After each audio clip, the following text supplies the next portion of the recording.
GK with Yogendra Goswami YouTube channel पर आपका स्वागत है। आज का हमारा टॉपिक है मौर्य साम्राज्य। मौर्य साम्राज्य या मौर्य वंश के महत्वपूर्ण प्रश्नों सहित हम इसका अध्ययन करेंगे। तो सबसे पहला ही प्रश्न बनता है कि मौर्य काल कब से कब तक था। तो मौर्य काल 322 ईसा पूर्व से 185 ईसा पूर्व तक था। दूसरे शब्दों में हम कहेंगे चंद्रगुप्त मौर्य से वृहद्रथ तक मौर्य काल रहा। विशेष महत्वपूर्ण प्रश्न, इसमें सबसे पहले मौर्य शासक। अब मौर्य शासक कौन कौन थे? तो number 1 Chandragupta Maurya, number 2 Bindusara, number 3 Ashoka, number 4 Dasharatha, number 5 Samprati, number 6 Shalishuka, number 7 Devavarman, number 8 Shatadhanvan और नंबर 9 वृहद्रथ। यानी यहाँ चंद्रगुप्त मौर्य ने इस वंश की स्थापना की और वृहद्रथ के साथ इस वंश का अंत हो गया। सबसे पहले चंद्रगुप्त मौर्य, जिसका शासनकाल 322 ईसा पूर्व से 298 ईसा पूर्व तक था।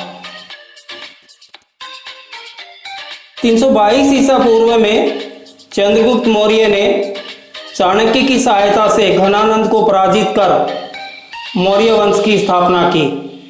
तो यहाँ क्लियर हो गया कि मौर्य वंश की स्थापना किसने की और किसकी सहायता से की। चाणक्य बाद में चंद्रगुप्त मौर्य का प्रधानमंत्री बना। तो यहाँ ये मोस्ट क्वेश्चन बनता है कि चंद्रगुप्त मौर्य का प्रधानमंत्री कौन था? तो इसका उत्तर होगा चाणक्य।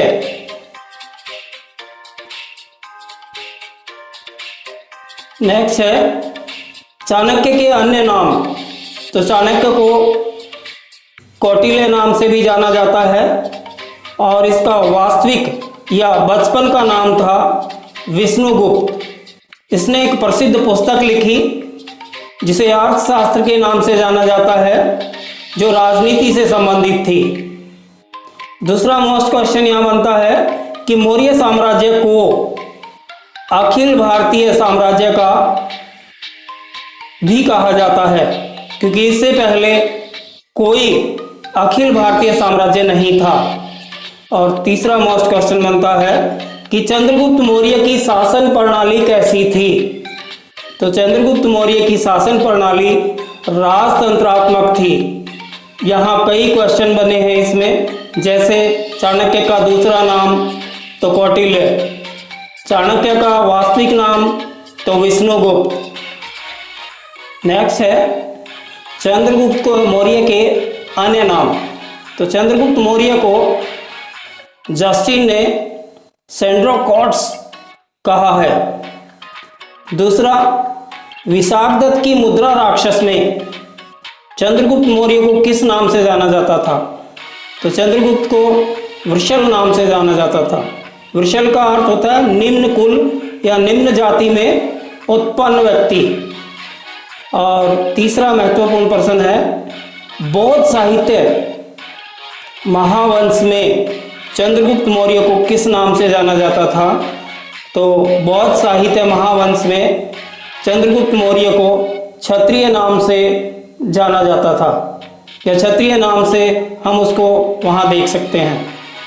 नेक्स्ट है चंद्रगुप्त मौर्य ने का युद्ध, उसका सबसे महत्वपूर्ण युद्ध था 305 ईसा पूर्व में, जो उसने यूनानी शासक सेल्यूकस निकेटर के साथ लड़ा। इस युद्ध में चंद्रगुप्त मौर्य की विजय हुई, सेल्यूकस की हार हुई। और अभी सेल्यूकस कौन था? तो सेल्यूकस सिकंदर का सेनापति था, जो सिकंदर की मृत्यु के बाद बेबीलोन का राजा बना। नेक्स्ट है संधि, जो सेल्यूकस और चंद्रगुप्त मौर्य के मध्य हुई। तो संधि की पहली शर्त है सेल्यूकस ने अपनी पुत्री कार्नेलिया का विवाह चंद्रगुप्त मौर्य के साथ किया? तो यहाँ क्वेश्चन बनता है कि सेल्यूकस की पुत्री का क्या नाम था? तो सेल्यूकस की पुत्री का नाम था कार्नेलिया। दूसरा, चंद्रगुप्त को सेल्यूकस ने काबुल, कंधार, हेरात, मकरान 4 प्रमुख प्रांत दिए। बदले में चंद्रगुप्त मौर्य ने भी सेल्यूकस को 500 हाथी दान में दिए। अगला है सेल्यूकस का राजदूत। तो सेल्यूकस का राजदूत का नाम आते ही मेगास्थनीज का नाम आता है, जिसे सेल्यूकस ने चंद्रगुप्त मौर्य के दरबार में नियुक्त किया।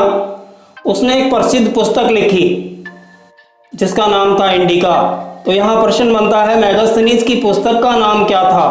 तो मेगास्थनीज की पुस्तक का नाम था इंडिका, जिसमें हमें मौर्य साम्राज्य की महत्वपूर्ण जानकारी मिलती है।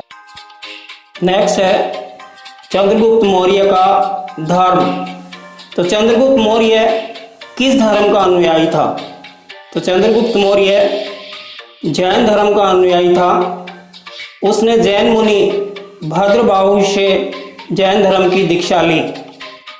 नेक्स्ट है कि उसने अपने शासन के अंतिम दिनों में सब कुछ त्याग कर जैन मुनि भद्रबाहु के साथ श्रवण बेलागोला, जो वर्तमान में कर्नाटक में है, वहाँ चला गया। अब इसकी मृत्यु कैसे हुई और कब हुई?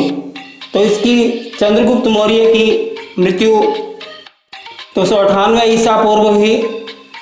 चंद्रगुप्त ने संलेखना विधि द्वारा, संलेखना का अर्थ होता है उपवास विधि के द्वारा, अपना शरीर त्याग दिया।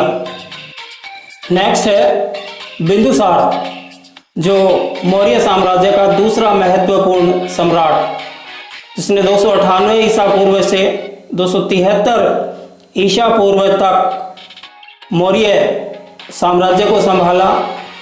इसके संबंधित महत्वपूर्ण प्रश्न, सबसे पहले इसका अन्य नाम। तो वायु पुराण के अनुसार बिंदुसार को वारिशार और भद्रशार के नाम से जाना जाता था। दूसरा, जैन ग्रंथों के अनुसार बिंदुसार को किस नाम से जाना जाता था? तो जैन ग्रंथों के अनुसार बिंदुसार को सिंहसेन के नाम से जाना जाता था। तीसरा, यूनानी लेखों के अनुसार बिंदुसार को किस नाम से जाना जाता था? तो यूनानी लेखों के अनुसार बिंदुसार को अमित्र घात के नाम से जाना जाता था। अमित्र घात का अर्थ होता है शत्रुओं का दुश्मन। अब इसका धर्म कि बिंदुसार किस धर्म का अनुयायी था? तो बिंदुसार आजीवक संप्रदाय का अनुयायी था। और अंत में बिंदुसार की मृत्यु कब हुई? तो 273 ईसा पूर्व बिंदुसार की मृत्यु हो जाती है। और उसके बाद उसका बेटा अशोक का शासनकाल। तो अशोक ने 269 ईसा पूर्व से 232 ईसा पूर्व तक मगध पर साम्राज्य किया। भारतीय इतिहास में इसकी महान शासकों में गिनती होती है। इसको शासक घोषित कर दिया गया था 273 ईसा पूर्व, लेकिन इसका राज्याभिषेक हुआ 269 ईसा पूर्व। अब इसके अन्य नाम, अशोक अपने क्रोधी स्वभाव के कारण उसे कामाशोक या चंडाशोक के नाम से जाना जाता था। बौद्ध ग्रंथों के अनुसार अशोक का नाम प्रियदर्शन या प्रियदर्शी मिलता है। अब उसका सबसे प्रमुख युद्ध, जिससे संबंधित अनेक क्वेश्चन अनेक प्रतियोगिता परीक्षाओं में आते हैं, सबसे महत्वपूर्ण प्रश्न जो है कलिंग का युद्ध। तो कलिंग का युद्ध कब हुआ? तो कलिंग का युद्ध 261 ईसा पूर्व हुआ, जो अशोक और अनंतनाथन के मध्य हुआ। इस युद्ध में अशोक विजयी रहा, अनंतनाथन की हार हुई और भयंकर रक्तपात को देखकर अशोक का मन पसीज गया और उसने आजीवन युद्ध न करने का निर्णय लिया। इस कलिंग युद्ध की जानकारी हमें अशोक के 13वें शिलालेख से मिलती है। आगे है अशोक का धर्म। तो अशोक ने कलिंग युद्ध के बाद बौद्ध धर्म को अपना लिया और बौद्ध धर्म की दीक्षा उन्होंने बौद्ध भिक्षु उपगुप्त से ली।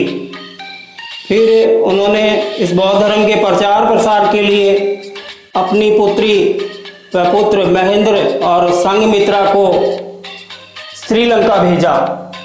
और तीसरा है कि तीसरी बौद्ध संगति 250 ईसा पूर्व पाटलिपुत्र में अशोक के समय ही हुई। अब अशोक के द्वारा बसाए गए 2 प्रमुख नगर, पहला कश्मीर का श्रीनगर और दूसरा नेपाल का ललितापाटन। अब स्तूप, अशोक ने लगभग 84,000 स्तूपों का निर्माण करवाया, जिसमें सबसे प्रमुख या प्रसिद्ध सांची का स्तूप जो मध्य प्रदेश में है। अब है अशोक के शिलालेख। तो अशोक के शिलालेखों को 3 भागों में बांटा गया। पहला शिलालेख, दूसरा स्तंभलेख और तीसरा गुहालेख या गुफालेख भी हम इसको कह सकते हैं। जिसमें सबसे पहले शिलालेख। भारत में सर्वप्रथम शिलालेख अशोक के समय ही लिखे गए। अब अशोक के शिलालेखों की संख्या कितनी है? तो अशोक के शिलालेखों की संख्या 14 है।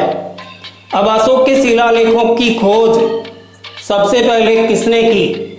तो अशोक के शिलालेखों की खोज 1750 ईस्वी में पाद्रेटी फैंथेलर ने की थी।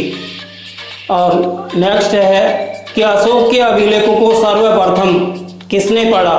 तो अशोक के अभिलेखों को सर्वप्रथम 1837 में जेम्स प्रिंसेप ने इसको पढ़ा। अब सबसे पहले अभिलेख की लिपि। तो अशोक के जो अभिलेख हैं वो ब्राह्मी लिपि में, खरोष्ठी लिपि में, अरामाइक लिपि में और ग्रीक लिपि में लिखे गए। ब्राह्मी लिपि के अभिलेख लगभग भारत में मिलते हैं। खरोष्ठी लिपि से संबंधित अभिलेख उत्तर पश्चिमी पाकिस्तान में मिलते हैं और अरामाइक लिपि से संबंधित अभिलेख अफगानिस्तान में मिलते हैं। अब है अशोक के स्तंभ लेख। तो अशोक के स्तंभ लेखों की संख्या 7 है, जो सभी ब्राह्मी लिपि में लिखे गए। अब यहाँ क्वेश्चन बनता है कि भारत का राजकीय चिन्ह अशोक के किस स्तंभ लेख से लिया गया? तो यह अशोक के सारनाथ स्तंभ से लिया गया है, जिसमें ऊपर 4 शेर और नीचे सत्यमेव जयते हैं। नेक्स्ट है अशोक के गुहालेख या गुफालेख। तो अशोक के गुफालेख भारत में कहाँ मिले? तो अशोक के गुफालेख भारत में बिहार राज्य के गया जिले में स्थित 3 गुफाओं की दीवारों से मिले हैं। नेक्स्ट है अशोक की मृत्यु कब हुई? तो अशोक की मृत्यु 332 ईसा पूर्व हुई।